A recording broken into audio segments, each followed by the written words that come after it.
இன்றைய வேத வசனம்.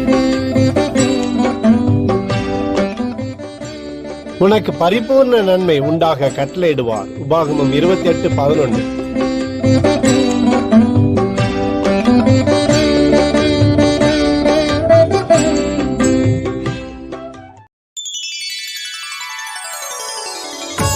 பதினேழு 4/2025 இன்றைய வாக்குத்தத்தம்.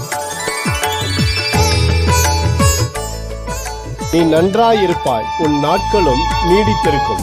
உபாகமம் 22:7.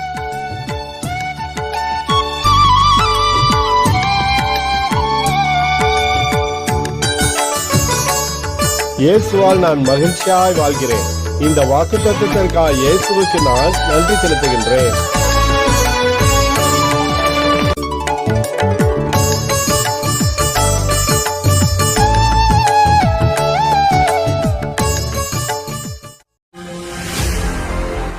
இன்றைய வேத வசனம் 23 சங்கீதம் 4 தேவரீர் என்னோட கூட இருக்கிறீர், உமது கோலும் உமது தடியும் என்னை தேற்றும். ஆமென். Today's Bible verse, Psalm 23:4. For you are with me, your rod and your staff they comfort me. Amen.